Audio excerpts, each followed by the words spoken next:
et à toutes. Je vous accueille au nom du Seigneur, du Sauveur et Seigneur Jésus-Christ, à vous qui êtes dans cette salle et à vous qui nous suivez aussi, les internautes, en présentiel, enfin pas en présentiel, mais au présent ou peut-être plus tard, en différé.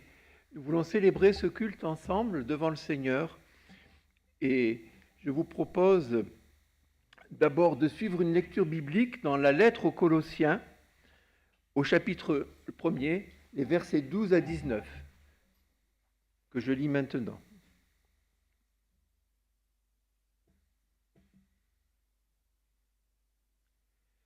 Rendez grâce au Père qui vous a rendu capable d'avoir part à l'héritage des saints dans la lumière. Il nous a délivrés de la puissance des ténèbres et nous a transportés dans le royaume de son Fils bien-aimé, en qui nous avons la rédemption, le pardon des péchés. Le Fils est l'image du Dieu invisible, le premier-né de toute la création, car en lui ont été créées toutes les choses qui sont dans les cieux et sur la terre, les visibles et les invisibles, trône, dignité, domination, autorité. Tout a été créé par lui et pour lui. Il est avant toute chose, et toute chose subsiste en lui. Il est la tête du corps de l'Église, il est le commencement, le premier-né d'entre les morts, afin d'être en tout le premier. Car Dieu a voulu faire habiter toute plénitude en lui. Voilà. Alors ça fait beaucoup de choses d'un coup, qui sont attribuées au Seigneur Jésus. Je prie, prions ensemble, en ce début de culte, pour remettre toutes choses au Seigneur avant de prendre le premier chant.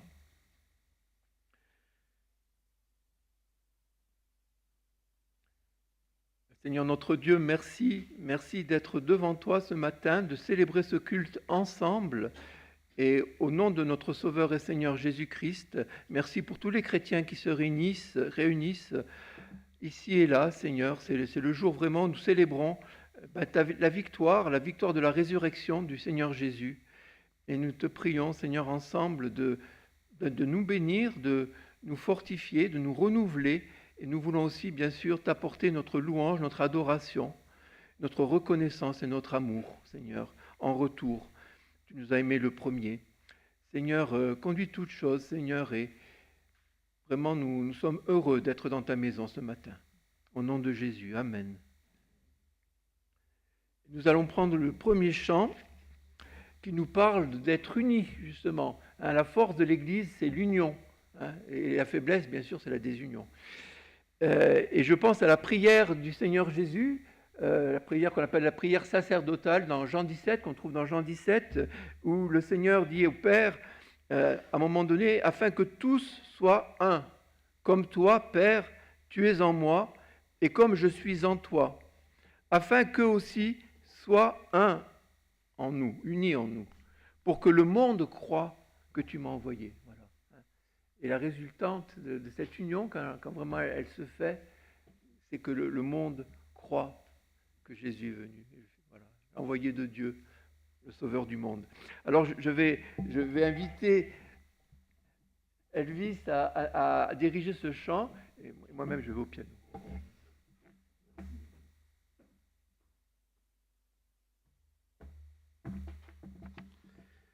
Bonjour à tous.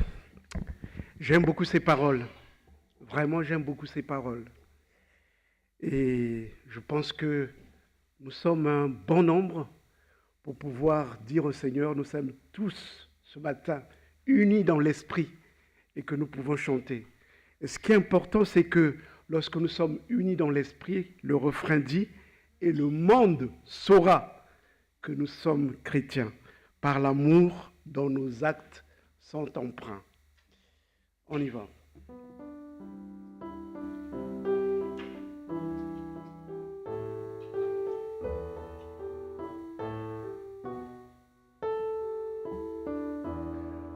tous unis dans l'esprit, tous unis en Jésus, tous unis dans l'esprit, tous unis en Jésus. Nous prions que bientôt ce qui divise ne soit plus, que le monde saura que nous sommes chrétiens par l'amour dont nos actes sont empreints. Vous le connaissez ou pas? On le connaît. Alors ceux qui le connaissent, chantez très fort pour que ceux qui ne connaissent pas puissent vous suivre. On y va au deuxième couplet. Nous marchons dans la main. Nous marchons côte à côte, la main dans la main. À la table du roi, pour un corps, même pain. Et le monde saura que nous sommes chrétiens par l'amour dont nos actes sont empreints. D'un seul cœur nous voulons travailler pour Jésus. D'un seul cœur nous voulons travailler pour Jésus. Proclamer à tout homme qu'il nous offre le salut. Et le monde saura que nous sommes chrétiens par l'amour dont nos actes sont empreints. Gloire au Dieu créateur de la terre et des cieux, pour nos vies éternelles et notre milieu. Gloire à l'Esprit qui est nom de Dieu, et le monde saura que nous sommes chrétiens par l'amour dont nos actes sont empreints.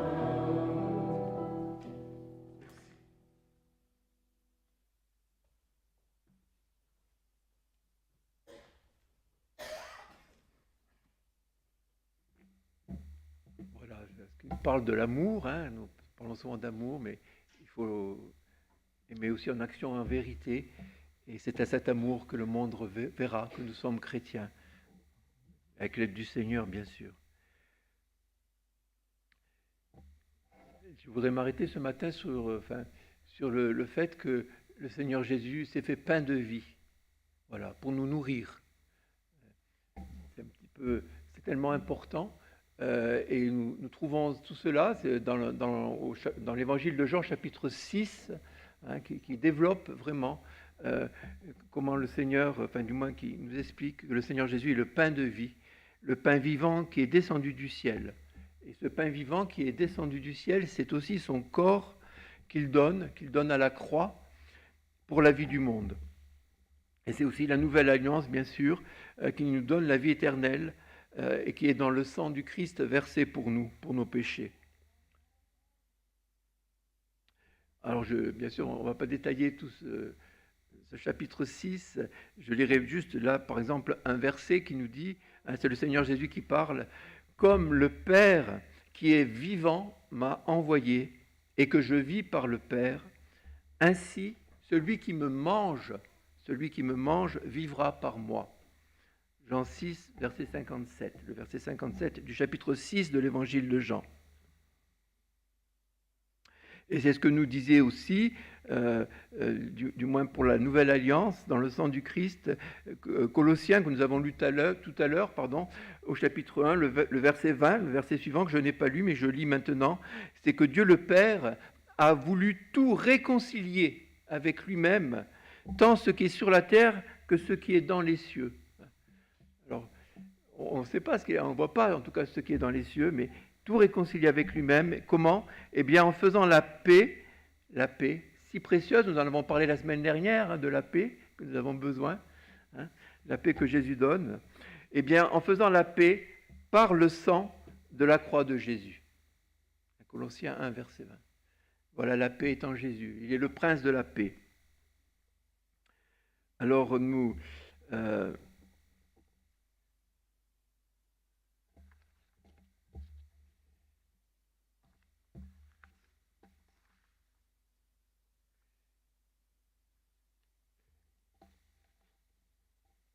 nous allons chanter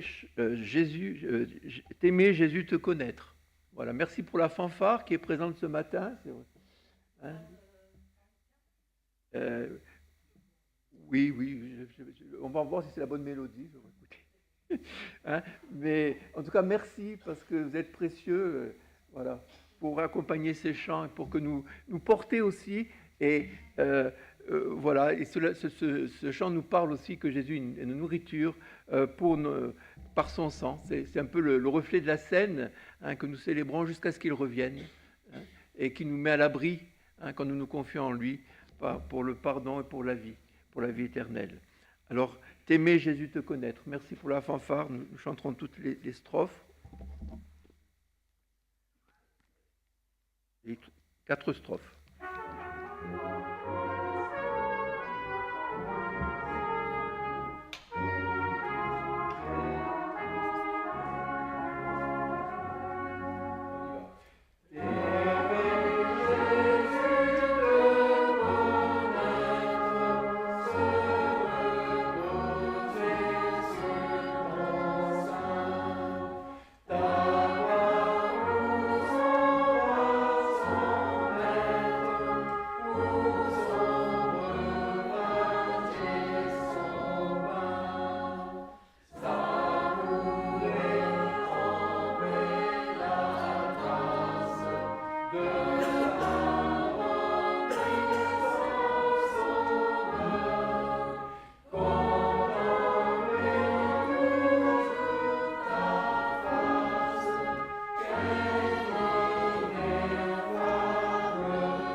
Et là, l'évangile, hein, le Seigneur Jésus, lui seul pouvait le faire, donner sa vie pour nous parce qu'il était sans péché et il nous connaît personnellement.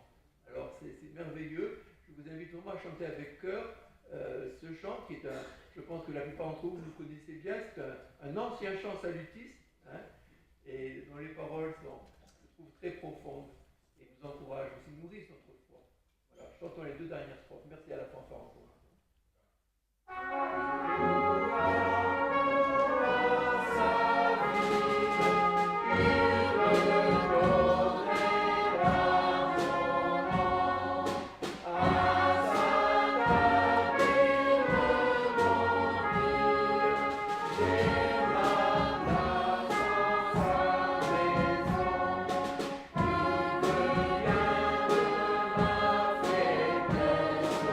Yeah.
paroles, parce que on chante des fois, on a l'impression que c'est vraiment, comment dire, naturel, mais ces paroles sont tellement profondes.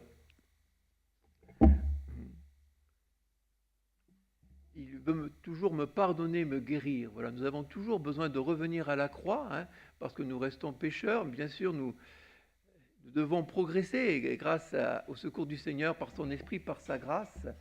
Mais nous avons cette assurance, justement, qui est représentée dans les églises. Je sais que nous ne pratiquons pas l'armée, mais par la scène, le repas du Seigneur, c'est spirituel, c'est par son esprit. Et nous avons toujours besoin, et c'est notre assurance à la croix, le pardon, et le fait qu'il est là pour nous guérir, pour nous faire avancer, pour nous préparer pour son ciel de gloire. Et la dernière strophe, que ta grâce, c'est cela, ton sang précieux qui me range saint, juste, heureux. Il a été fait pour nous sanctification, rédemption, justice. C'est merveilleux, notre union avec le Christ.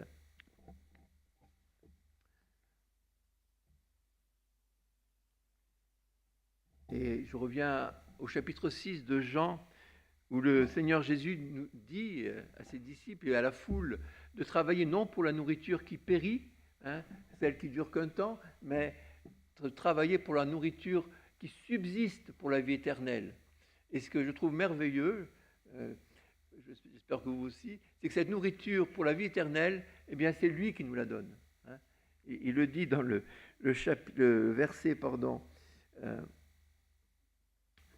je ne l'ai pas là, bon, vous le retrouverez dans Jean 6, mais il nous dit qu'il donne la nourriture pour la vie éternelle. C'est lui qui nous la donne. Il bien sûr, nous exhorte à travailler pour le ciel, en fait, pour ce qui durera toujours. Et on peut penser à sa rencontre du Seigneur avec la Samaritaine, au bord du puits. Elle parlait de l'eau du puits, cette eau qu'on boit, et qui nous désaltère, bien sûr, comme le pain qu'on mange, mais on a toujours besoin de boire à nouveau, de manger à nouveau. Et le Seigneur lui dit que lui, il va lui donner le don de Dieu, c'est l'eau qui jaillit jusqu'à la vie éternelle. C'est autre chose. Et ça nous rend heureux, ça rassasie notre âme. Et quand les disciples ensuite reviennent pour apporter à manger, justement, parce qu'ils ont acheté peut-être des sandwichs, je ne sais pas s'il y avait ça à l'époque, ils ont acheté à manger, et ils lui disent « Rabbi, maître, mange !» Et le Seigneur leur dit, ça c'est dans Jean 4, il leur dit « J'ai à manger une nourriture que vous ne connaissez pas. » Il a mangé une nourriture qu'ils ne connaissent pas. Et vous savez quelle est cette nourriture ? Vous pouvez participer. Vous savez quelle est cette nourriture que le Seigneur mange et que les disciples ne connaissent pas? Ça vous dit quelque chose? La parole de Dieu, j'ai entendu. Vous pourrez le lire, Jean 4, versets 32-34. Voilà, c'est exactement ce que dit le Seigneur. Ma nourriture est de faire la volonté de celui qui m'a envoyé et d'accomplir son œuvre. Voilà, la nourriture, et c'est celle qui nous nourrit, nous aussi, c'est de faire la volonté de Dieu. Quand nous faisons la volonté de Dieu, c'est aussi un choix, avec l'aide du Seigneur, bien sûr, eh bien, nous sommes nourris. Voilà. C'est merveilleux, il nous fortifie. Voilà. J'axais vraiment ce culte, cette première partie en tout cas, sur le pain de vie. Et maintenant, alors, je ne sais pas si vous voyez ce que c'est, j'ai essayé d'enlever la marque. Vous devinez ce que c'est? Vous voyez du chocolat. Voilà. Je l'offre à personne, c'est moi qui vais la manger. Non, peu importe. Mais voilà, c'est du chocolat. Et alors, je vais vous raconter une anecdote qui a été donnée par Corrie ten Boom. Alors, peut-être tout le monde ne connaît pas Corrie ten Boom. Je dirais simplement qu'elle est auprès du Seigneur maintenant, mais elle était une évangéliste hollandaise qui a parcouru le monde entier pour annoncer l'évangile après la Seconde Guerre mondiale. Voilà. Elle était avec sa sœur dans les camps de concentration, elle en est réchappée vivante, ce qui est un miracle de Dieu. Mais enfin, je ne vais pas trop m'étendre là-dessus, mais après, elle a apporté l'évangile dans le monde entier, et cette tablette de chocolat sert d'illustration à une de ces de ses récits, un de ses récits, une de ses anecdotes.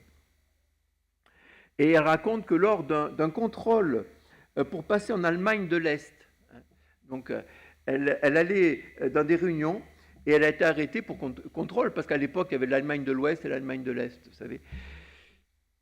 Et le douanier, il regardait tous ses bagages et il a remarqué qu'elle avait un livre de Billy Graham et aussi une tablette de chocolat. Et puis, comme il posait des tas de questions, elle lui dit que la tablette de chocolat, eh bien, en fait, elle est pour les enfants des familles qu'elle va visiter en Allemagne de l'Est. Elle leur a apporté cela. Et puis, elle ajoute, Corrie ten Boom ajoute, qu'elle parlait souvent de chocolat dans ses sermons. Voilà. Et oui, alors le douanier, qui était marxiste, mais qui n'était pas vraiment fermé à l'évangile, parce qu'elle évangélise, je ne vais pas vous raconter toute l'anecdote, tout le récit, mais il lui répond, le douanier, vous êtes drôle, hein, ma bonne dame.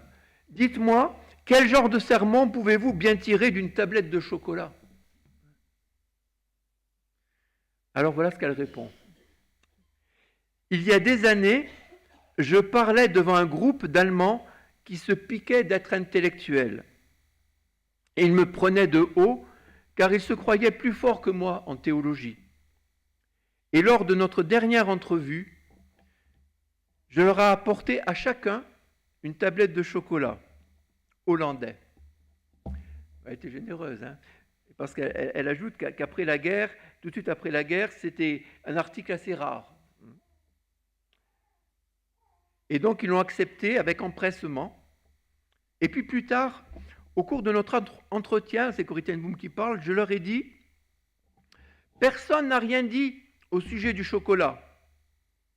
Mais si, ont-ils protesté, nous vous avons tous dit merci. Ce n'est pas ce que je voulais dire, leur ai-je répliqué. Personne n'a posé de questions. Personne n'a cherché à savoir si le chocolat a été fabriqué en Hollande ou en Allemagne, ni combien de cacao, combien de sucre, de lait, de vitamines il contient. Vous ne l'avez pas analysé, vous l'avez tout simplement mangé. Puis, j'ai pris ma Bible et je leur ai dit, il en va de même pour ce livre. Si vous voulez l'analyser comme un ouvrage scientifique ou comme un traité théologique, il ne vous nourrira jamais. Comme le chocolat, il est là pour être mangé et non pour être épluché ou disséqué. Dans un de ses livres. Je trouve ça intéressant et important. Manger, recevoir la grâce de Dieu, recevoir sa grâce. Et ce n'est pas la connaissance intellectuelle ou l'analyse des situations que nous vivons qui va nous sauver, mais c'est la connaissance du Seigneur Jésus. C'est notre vie en lui.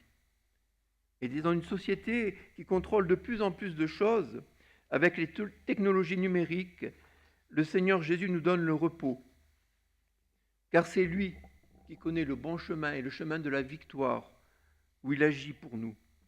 Il est le premier en toutes choses, comme nous l'avons entendu dans l'introduction de la lettre aux Colossiens. Dieu le Père lui a remis toutes choses. Vous vous rendez compte? Dieu le Père lui a remis toutes choses. Ce que dit la Bible, nous croyons que c'est la vérité. Il est l'héritier de toutes choses. Et c'est en suivant Jésus, en toute confiance bien sûr, que nous pouvons avancer. Nous avons besoin du Seigneur Jésus chaque jour. Nous avons besoin de recevoir sa grâce chaque jour. Comme vous savez, comme dans l'Ancien Testament, il était parlé de la manne qu'il devait prendre chaque matin, et qui nourrissait. Et relisez, ça méditait vraiment ce chapitre de Jean chapitre 6, où justement le Seigneur Jésus dit, le pain qui donne la vie au monde, c'est celui qui descend du ciel. Et c'est le Seigneur Jésus en fait. Besoin de recevoir sa grâce chaque jour, source de paix pour nos âmes.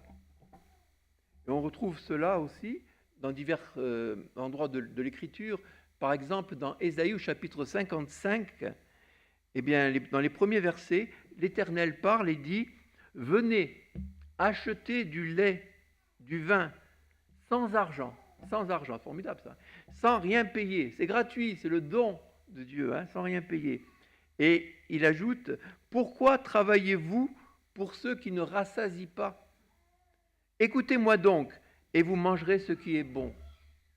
Prêtez l'oreille, et venez à moi, écoutez, et votre âme vivra. Vous voyez, il est mis en parallèle dans ce passage le fait de manger et d'écouter, recevoir. Voilà, écouter, c'est la réception. Et voilà, écoutez, votre âme vivra.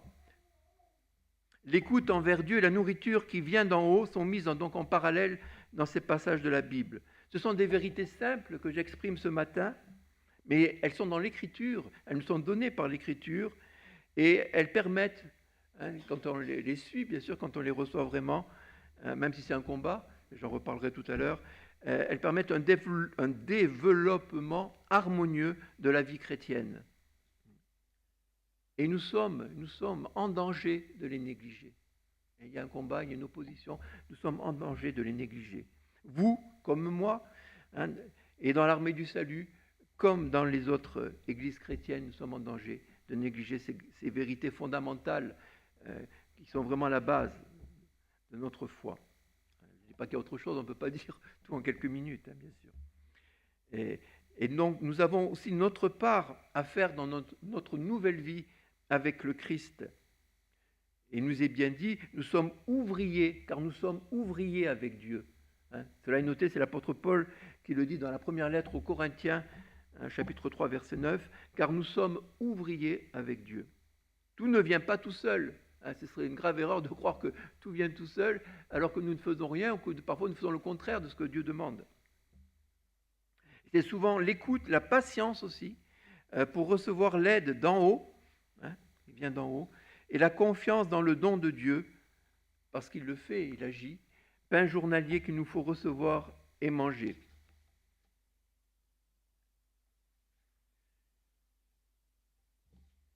Alors je propose qu'on chante maintenant un ancien cantique aussi très beau, moi que j'aime beaucoup, c'est que Jésus est le pain de vie, voilà, avec les divers aspects de cela, et qu'il est le don toujours nouveau du ciel. Donc c'est vrai que le pain, il faut le manger chaque jour, sinon c'est du pain rassis et on n'arrive plus, ça ne sert plus à rien. Donc c'est un pain renouvelé, comme la manne l'été, et c'est voilà, et c'est cette grâce qui nous est accordée en Jésus-Christ. Gloire à Dieu. Attendez.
qui nous fait vivre. Je vous propose d'avoir un moment de prière libre.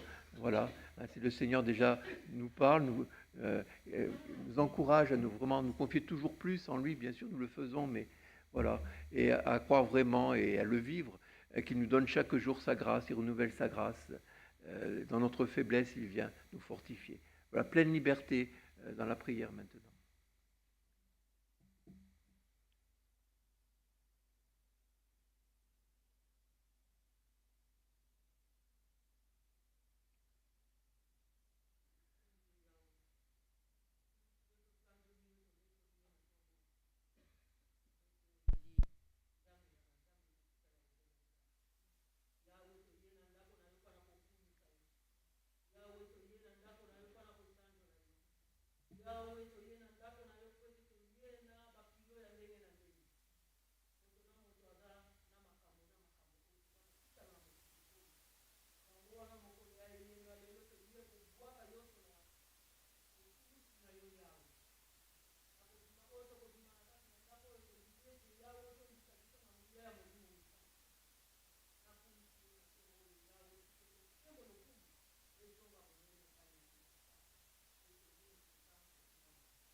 Na kombo na Tata, Mwana pe Molimo Musantu.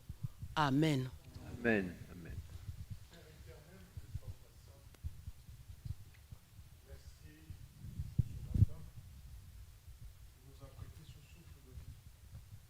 Nous voulons que tu puisses encore et encore construire en nous l'amour qui dure. Nous voulons aussi que tu sois au centre des pays mouvementés. Je te présente ici la République démocratique du Congo. Je te présente ici l'Ukraine. Et pas mal de pays où les gens ne sont pas en paix. Ce que nous souhaitons, ce que nous voulons, Seigneur, bien sûr que tu nous écoutes, que ces chrétiens dans ces pays-là, même les non-chrétiens puissent retrouver la paix. Et Seigneur, ici comme ailleurs, la France a été secouée pendant 2 semaines par des agressions, par des actes criminels.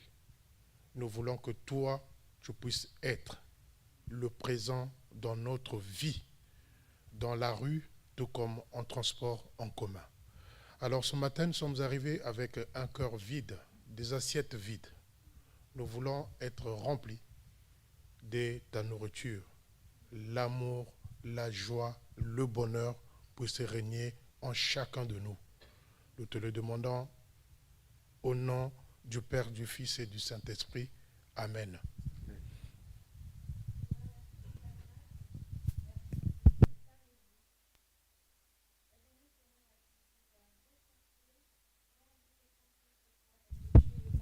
Qui nous remplit chaque jour. Amen. Amen.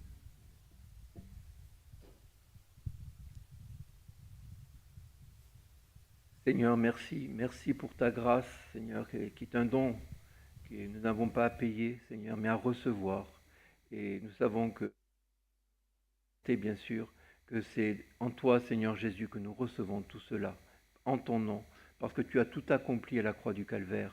Tu es ressuscité. Tu es le chemin, la vérité et la vie. Merci pour ce temps que nous passons ensemble, Seigneur, en ta présence. Seigneur, nous voulons t'apporter encore une fois vraiment notre louange, notre adoration dans nos cœurs et que tu remplisses nos cœurs, Seigneur, de la confiance en toi aussi, de ta présence, de la confiance en toi. Tu es le Dieu qui pourvoit, Seigneur, si nous voulons aussi suivre tes directives, Seigneur, par la foi, pas par nos propres forces, mais par ta force en disant oui et en t'écoutant. Gloire à ton nom, Seigneur. Amen. Amen. Et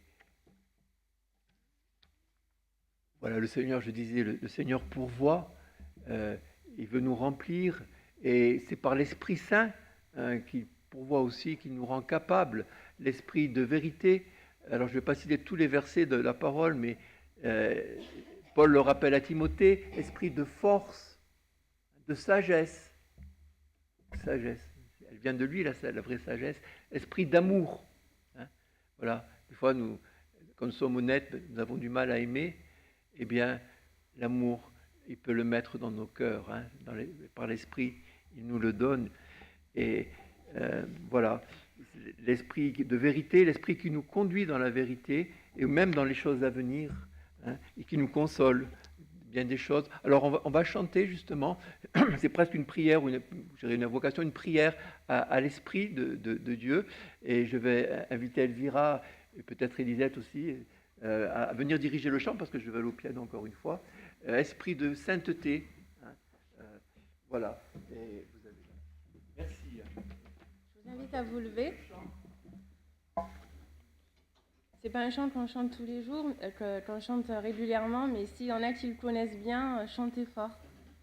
Que son esprit jaillisse en nous.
Vous tous qui êtes fatigués et chargés, je vous donnerai du repos. Donc je ne sais pas ce que vous vivez, mais Dieu est présent pour vous. Soyez disposés, que nos cœurs puissent être vides pour que lui puisse le remplir de tout son amour. Donc croyez en Dieu, soyez fortifiés. Amen.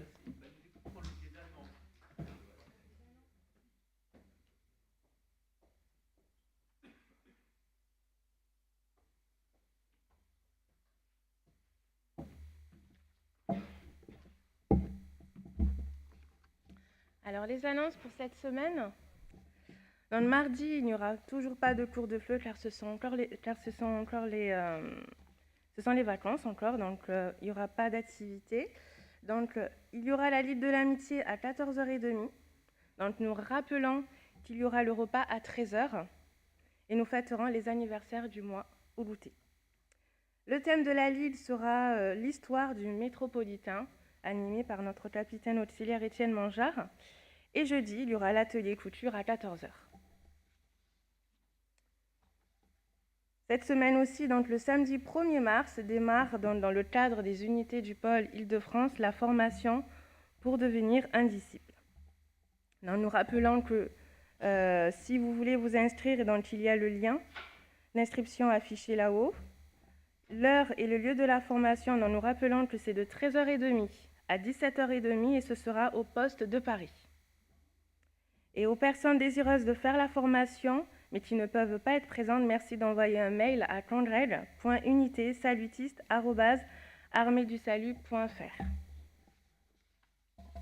Et samedi 1er mars aussi, donc de 9h à 11h, au poste des Lilas, il y aura notre petit déjeuner féminin. Donc ce sera animé par Florence, donc responsable du poste en Suisse, qui va venir nous raconter son expérience sur la thématique la grande prématurée. Donc n'hésitez pas à inviter même des personnes qui peut-être ne connaissent pas l'Armée du Salut.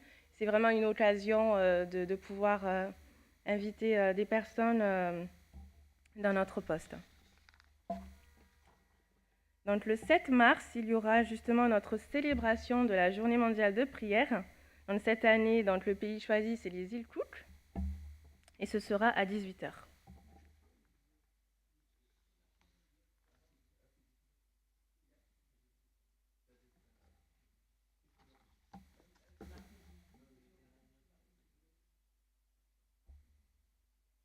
Ensuite, donc le AI 2025, donc le congrès de jeunesse, donc nous faisons encore un rappel.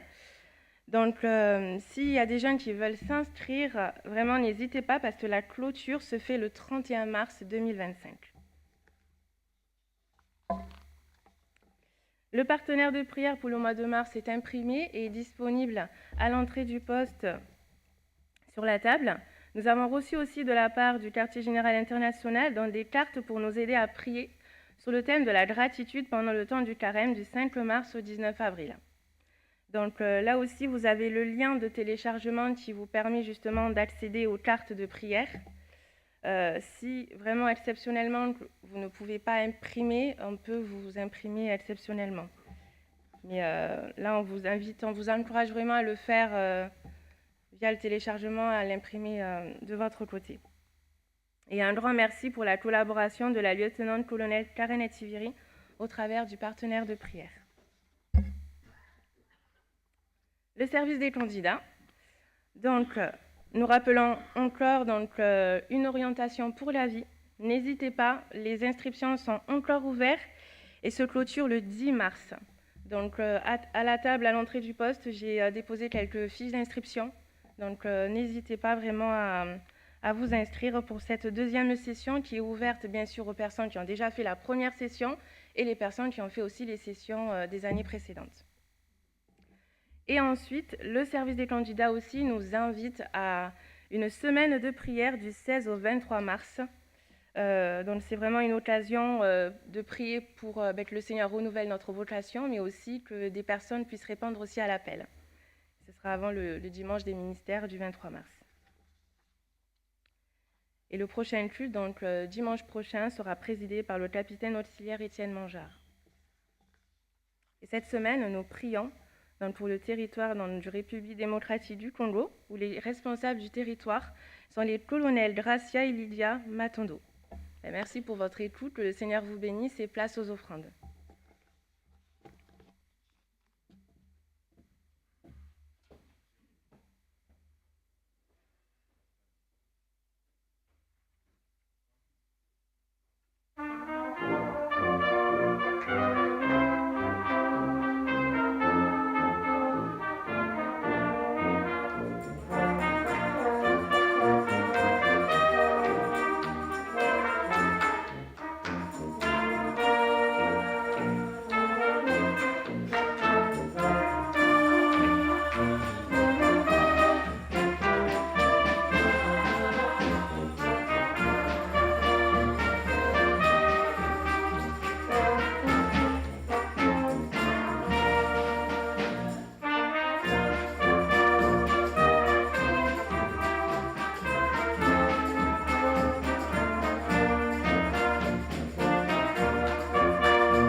Sais-tu quelle est pour toi? On a remis au jour une comédie musicale et le message. Nous prions. Seigneur, merci pour tout ce que nous entendons, pour tout ce que nous pouvons chanter. C'est notre façon de t'apporter notre louange, notre adoration, notre respect aussi, et puis nos prières, tout ce qui nous tient à cœur. Seigneur, reçois maintenant une part de ce que nous t'avons destiné par ces offrandes. Bénis-les et bénis encore ta parole pour nous ce matin. Amen.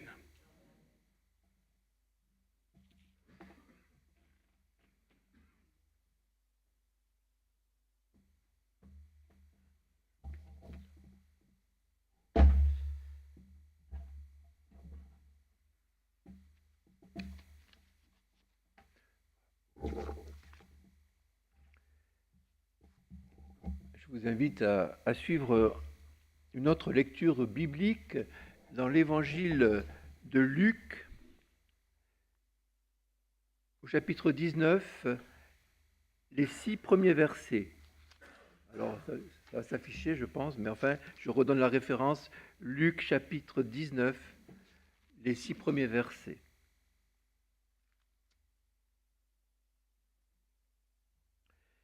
Jésus, je vais prier peut-être avant. Voilà. Seigneur Jésus, veuille bénir ta parole, Seigneur, ce témoignage ce matin pour chacune et chacun d'entre nous, Seigneur, et à travers la méditation, parler à nos cœurs. Seigneur, nous en avons besoin. Merci parce que c'est vrai, c'est toi qui pourvois, c'est toi qui viens à nous, et tu veux nous bénir certainement ce matin encore, Seigneur, nous fortifier dans la vie avec toi et dans le chemin à parcourir. Amen. Je lis donc ce passage.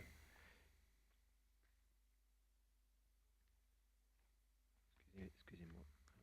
Jésus étant entré dans la ville de Jéricho, il traversait la ville. Et voici, un homme riche appelé Zachée, chef des publicains, cherchait à voir qui était Jésus. Mais il ne pouvait y parvenir à cause de la foule, car il était de petite taille. Il courut en avant et monta sur un sycomore pour le voir, parce qu'il devait passer par là. Lorsque Jésus fut arrivé à cet endroit, il leva les yeux et lui dit : « Zachée, hâte-toi de descendre, car il faut que je demeure aujourd'hui dans ta maison. » Zachée se hâta de descendre et le reçut avec joie. Parole du Seigneur jusque-là. Donc Zachée, bien connu, ceux qui ont fait aussi l'école du dimanche, et puis les chrétiens, nous lisons notre Bible. C'est pas facile. Zachée cherche à voir Jésus. Jésus entre à Jéricho, la ville des palmiers. Si vous êtes déjà allé, c'est magnifique. Et Zachée donc est un chef même des collecteurs d'impôts. Il s'est enrichi, on peut dire, sur le dos de ses concitoyens, prélever les impôts et ils se remettaient certainement dans la poche. Donc il possède beaucoup d'argent. Mais Zachée est de petite taille, pas toujours commode d'être petit. Et comme il n'était pas très populaire non plus, eh bien, on ne le laissait pas passer au milieu de la foule pour voir Jésus. Et donc, il décide de grimper dans un arbre pour résoudre cette difficulté et donc enlever l'obstacle, si vous voulez, on peut dire, à son projet de voir le Seigneur. Et on peut, parce qu'on dit vite les choses, on peut imaginer Zachée qui court jusqu'à l'arbre, le sycomore, et qui grimpe dedans, voilà, et qui va s'asseoir certainement dans l'arbre, et qui sera sans doute partiellement caché à la vue des passants. Et il attend.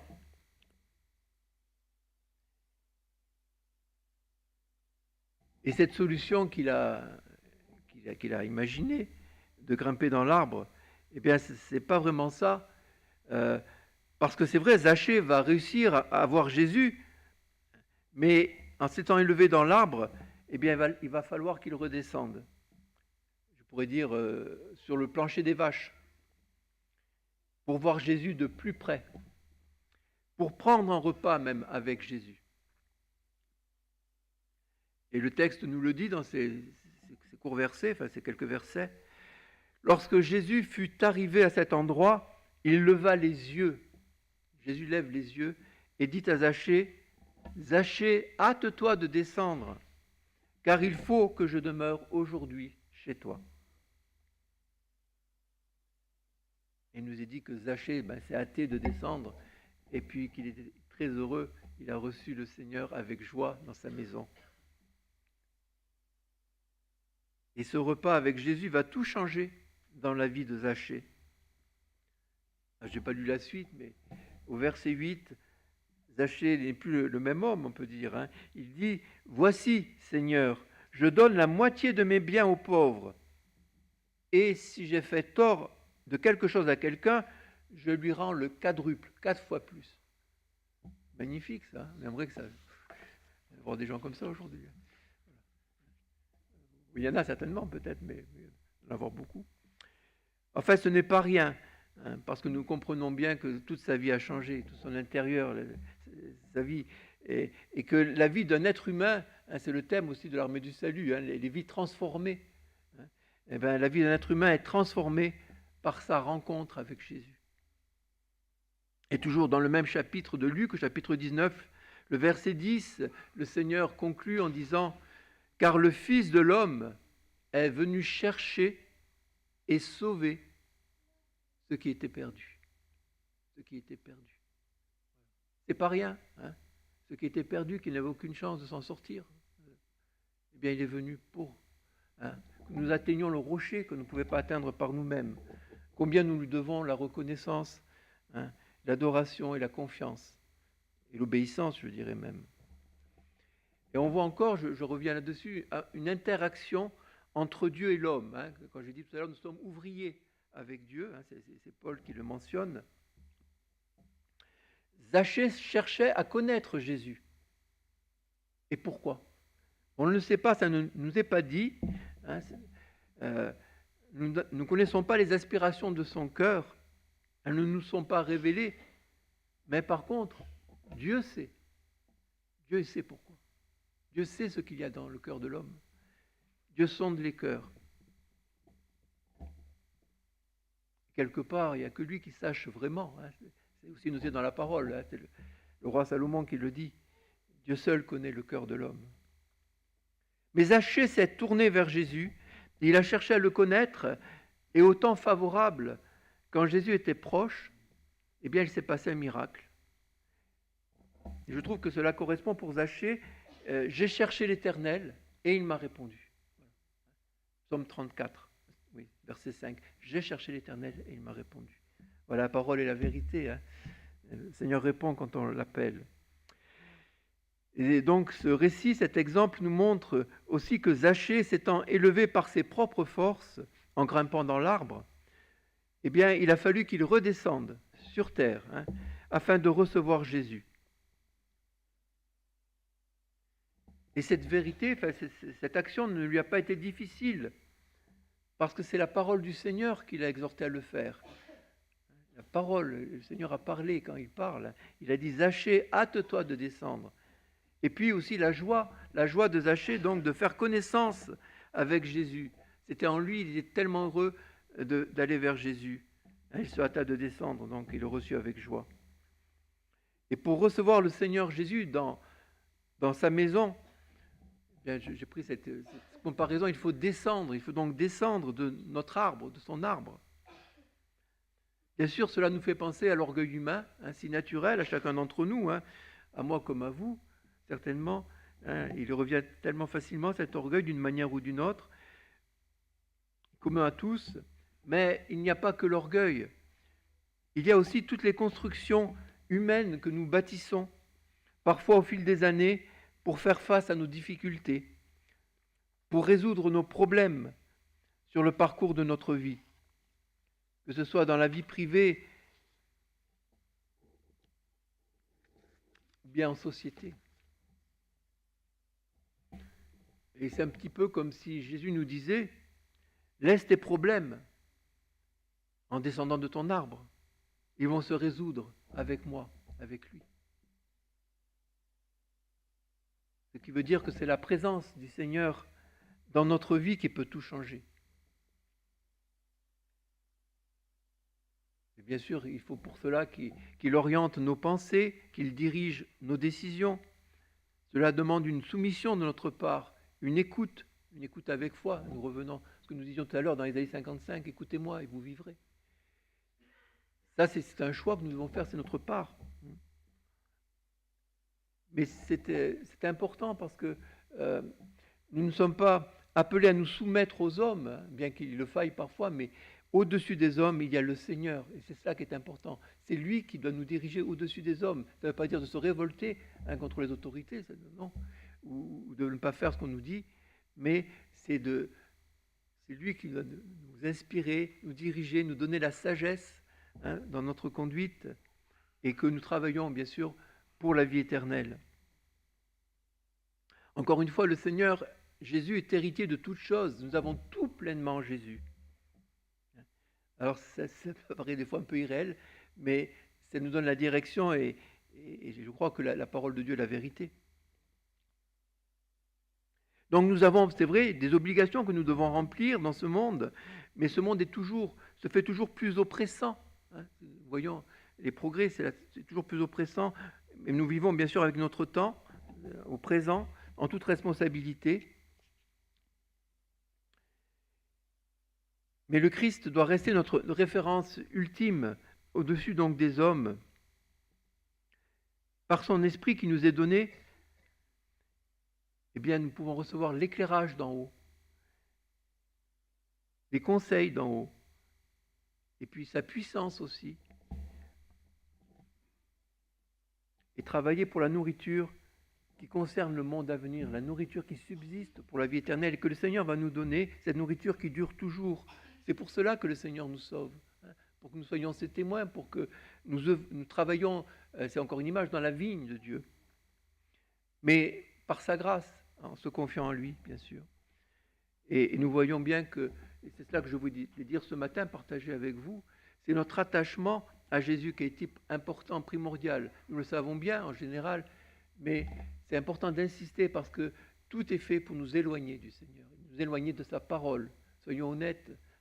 La Bible, ça c'est statistique, elle est de moins en moins lue. Plus les médias ont augmenté, et Internet, eh bien moins la Bible chez les chrétiens, bien sûr, on parle des chrétiens, est de moins en moins lue. Ce sont des faits, et il y a un combat. Ça ne veut pas dire qu'il faut se désoler, mais il y a un combat. C'est pas, comment dire, c'est pas de le mener de façon charnelle, mais c'est d'en prendre déjà conscience. Et puis le Seigneur nous aide, bien sûr. Nous vivons avec notre temps, mais voilà, l'important c'est d'être centré sur le Seigneur. Je pense que vous le faites aussi, mais voilà, nous en avons besoin de cette exhortation.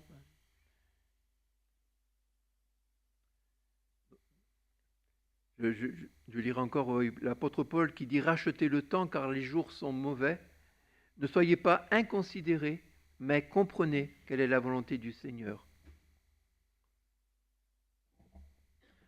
Ailleurs, il nous est dit dans les psaumes, « Ayez recours à l'Éternel et à son appui.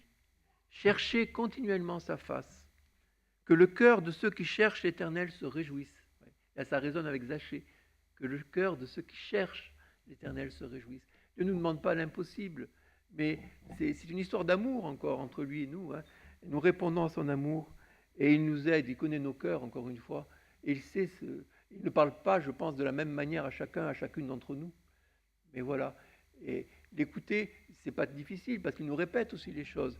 Mais le monde nous envoie d'autres paroles pour nous éloigner. Il y a un ennemi, il existe et il est actif, mais le Seigneur est vainqueur. Alléluia, gloire à Dieu. Le Seigneur est vainqueur et il veut nous rendre vainqueurs avec lui. Je pense, donc, nous avons des choses à remplir. Je pense à un cantique que certains d'entre vous connaissent, « Confie à Dieu ta route ». un beau cantique que j'aime beaucoup, Confie à Dieu ta route, et qui nous dit « Tout chemin qu'on t'impose peut devenir le sien. Chaque jour, il dispose de quelque autre moyen. » Voilà. Nous avons des obligations à faire, bien sûr, mais le Seigneur peut agir à l'intérieur du cadre que nous avons, que nous ne pouvons pas changer, et nous guider. Voilà, nous donner la sagesse de ne pas faire des choses inutiles quand nous pouvons les éviter, d'être sobre en toutes choses et d'être d'être en fait dirigé au-dessus des hommes, comme je le disais tout à l'heure, par le Seigneur Jésus, par son esprit. C'est pas pour rien qu'il nous donne son esprit, hein. C'est merveilleux. Moi, quand on y réfléchit vraiment, ça nous dépasse. Hein. Si on croit que c'est la vérité, mais je le crois de tout mon cœur, c'est la vérité. On en fait l'expérience en se confiant en lui. Je voudrais dire un petit peu pour terminer, je ne sais pas si vous connaissez Jacques Ellul, hein, il n'est plus avec nous, mais il était professeur de droit, théologien, protestant et sociologue, et il dénonçait la société de technologie moderne, hein, qui conduit à l'aliénation des êtres humains. Et le pasteur Jean-Marc Taubois, qui est aussi auprès du Seigneur, et qui faisait souvent référence à Jacques Ellul, et qui lui aussi dénonçait un petit peu les technologies qui nous rendent de plus en plus contrôlés, hein, dans ce monde, si nous ouvrons les yeux. Eh bien, il disait, Jean-Marc Taubois, que ces technologies du numérique auxquelles on n'échappe pas, on ne peut pas échapper, bien sûr on a besoin du smartphone, d'Internet, mais il ajoutait, et je vous dire ça, ce qu'il disait, cette formule que j'aime bien, et d'abord il faut être raisonnable, voilà, hein, savoir ce qui est bon, ce qui n'est pas bon, lucide, sobre, et demander au Seigneur de nous aider, bien sûr. Et Jean-Marc Taubois ajoutait en référence à l'esclavage, vous savez, en Égypte, du peuple hébreu, sous la coupe de Pharaon, c'était pas rien non plus, Pharaon, hein, c'était pas être rien, hein, Pharaon, il prenait pour Dieu.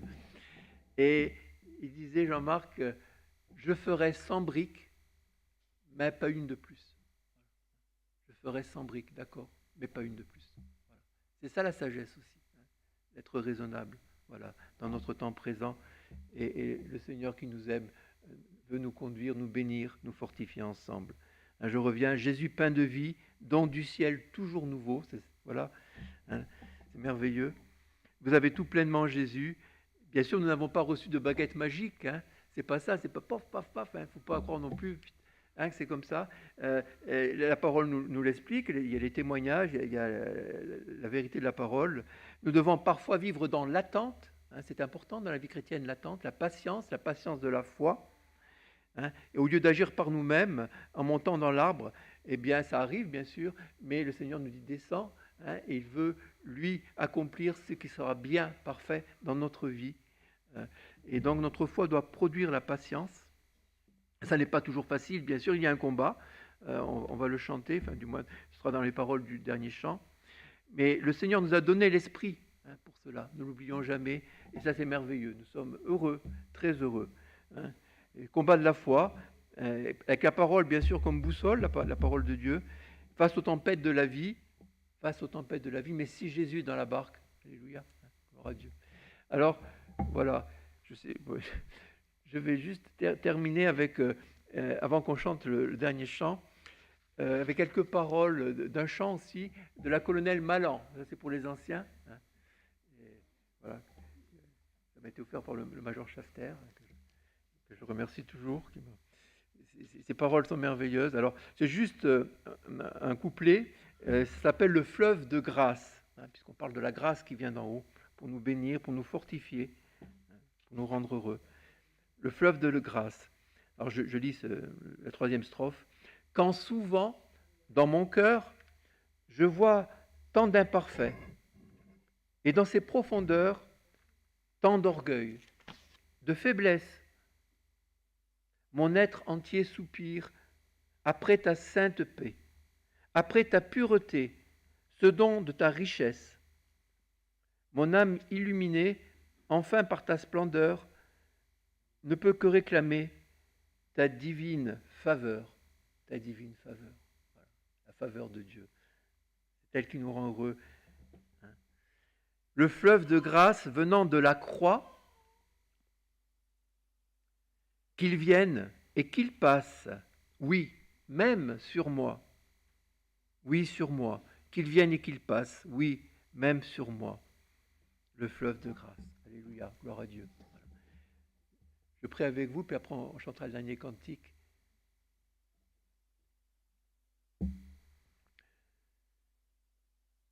Seigneur, merci de pouvoir librement, c'est vrai, c'est aussi un privilège, partager ta parole, et aussi, elle aussi, comme un pain de vie, Seigneur, une lumière sur notre sentier.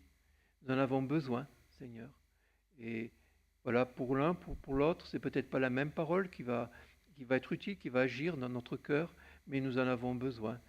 Et Seigneur, merci parce que tout est don de la grâce. Voilà, comme dit aussi un autre cantique, seule elle est efficace. Voilà, nos propres efforts nous épuisent bien souvent. Mais Seigneur, toi, tu donnes l'eau qui rafraîchit, qui nous ressource.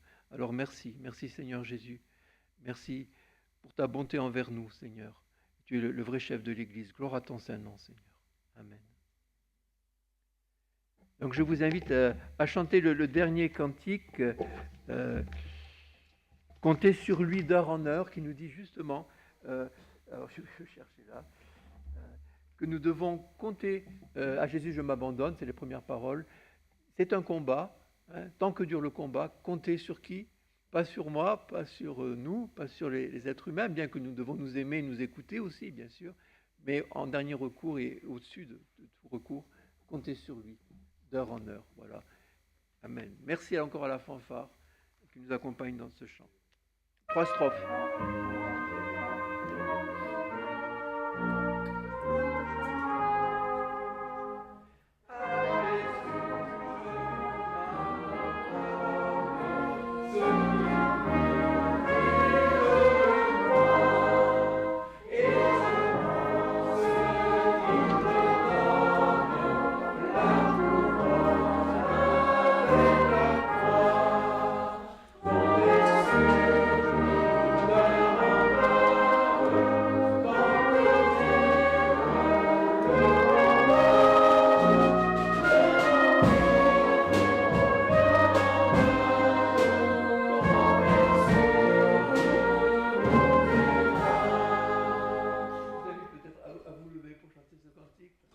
C'est important, hein, nous sommes devant le Seigneur, hein, même si nous ne le voyons pas, et que ce soit ces paroles, ce soit comme notre prière, comme voilà, notre aussi affirmation. Nous voulons compter sur lui. Chantons les autres strophes.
Bonjour à tous. Il y a un peu plus de 5 ans, j'étais venue auprès de vous pour vous dire que j'étais embauchée au sein du poste pour les œuvres sociales. Et là, aujourd'hui, je viens vous dire que ça y est, mon travail est fini auprès de vous. Quelqu'un d'autre prendra la relève, Étienne et toute l'équipe pastorale sera là avec vous. Et je voulais vous dire aussi que peut-être que beaucoup ne savent pas qu'en semaine, Il y a des œuvres sociales, nous recevons des personnes pour des aides, pour de l'écoute. Nous recevons aussi des donateurs, nous faisons des activités fleurs et couture. Mais cette œuvre, le fait d'accueillir des personnes, de les écouter, de prendre du temps est très, très important parce que ce sont des personnes, des fois, qui n'ont pas d'endroit pour être écoutées. Et ici, ils trouvent un espace d'écoute.